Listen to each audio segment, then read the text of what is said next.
On connaît tous quelqu'un autour de nous qui se la joue toujours en mode faible.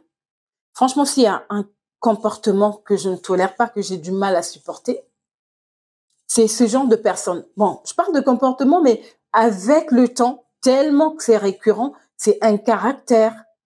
Ces personnes qui se montrent toujours faibles pour susciter de l'empathie, attirer notre attention, quémander de l'amour. C'est à elles que le monde entier fait du mal et c'est au monde entier de les relever aussi, de les soutenir ou de la soutenir.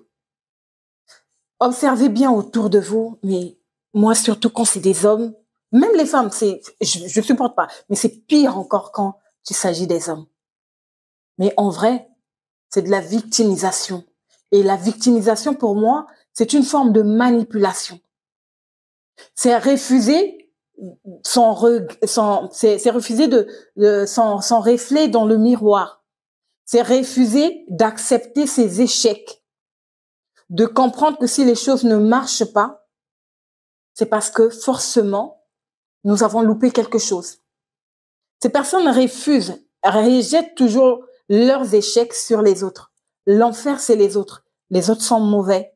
Eux sont les bons, mais qui croulent sous la méchanceté des autres, des méchants. Eux, c'est les gentils. Le monde entier, c'est des méchants. C'est de la manipulation. Et si vous regardez bien, les personnes qui se jouent toujours en mode victime sont aussi mythos. Oui, c'est des mythos. Quand on fuit la réalité, on s'enferme dans le mensonge. Et à force de proférer des mensonges, on s'enferme dedans.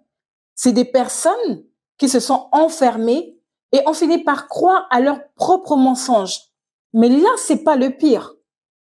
Le pire, c'est quand oui, parce que l'être humain aime bien se la jouer en mode super-héros.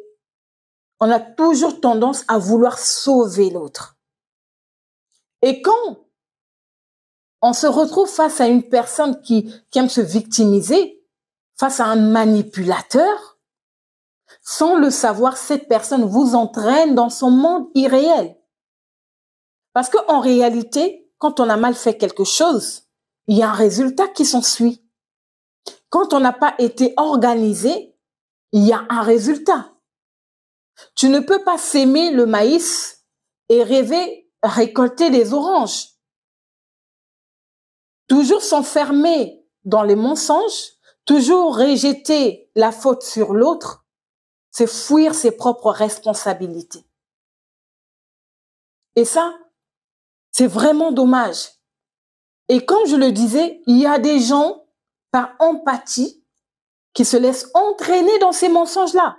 Vous vous retrouvez comme un oiseau pris en cage dans la tête de la personne qui se victimise, qui aime se montrer faible.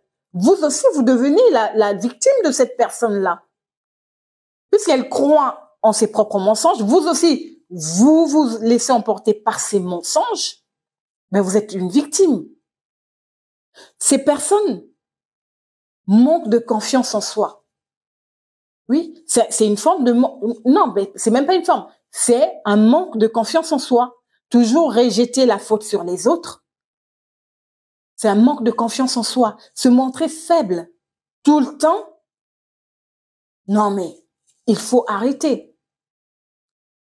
Ces personnes n'ont pas besoin de nous. Je ne peux pas les sauver. Vous ne pouvez pas les sauver. Ces personnes ont besoin d'un vrai suivi psychologique. Oui, parce qu'elles sont victimes, enfermées dans leur prison mentale. Et il faut les diriger vers des psys.